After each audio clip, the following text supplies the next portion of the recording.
خوش آمدید به یکی دیگر از درس های برنامه ادوبی فتوشاپ. در درس امروز ما میرسیم در قسمت پینت بکت.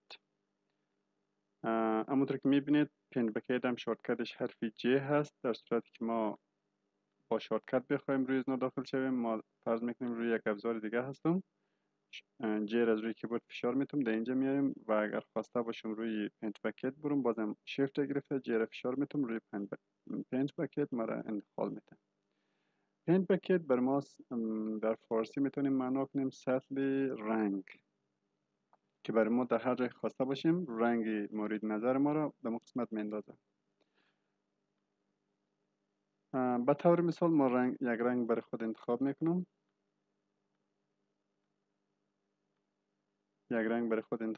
این رنگ را در ساحه مورد نظر ما بر ما انداخته میندازه.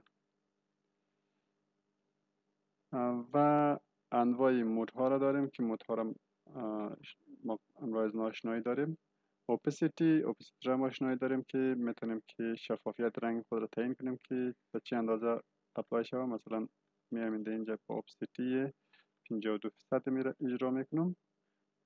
با اوپسیتی یا شفافیت 52% بر ما اینجا امی رنگ انداخته شد.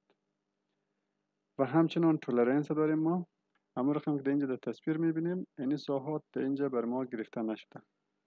اگر خواسته باشیم این ساحات هم گرفته شود، ما تولرنس بالا میبریم، تولرنس مثلا روی 100 میبریم، کنترل زید میکنیم، دوباره اپلای میکنیم، خیلی ساحه بیشتره بر ما گرفت.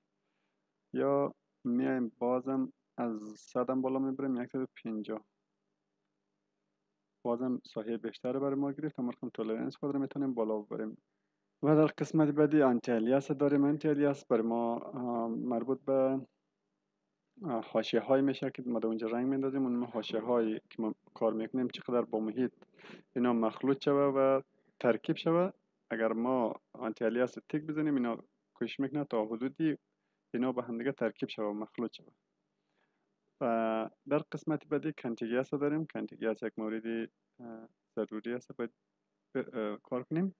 در صورتی که من این روی رنگ میندازم، امید تا جایی که مرز دارم، مرزش باز است، همین رنگ بر ما اپلای میشه. یعنی که مرز از این بریده میشه دیگه بر ما اپلای نمیشه.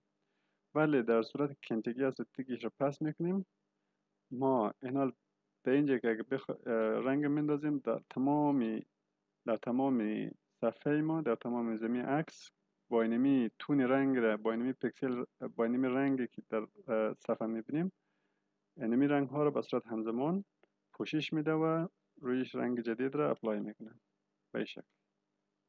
یا مثلا روی رنگ سفید میندازم، روی تمام جاهایی که اینمی رنگ سفید هست تمام از نوره امی رنگ جدید رو رویش میندازم.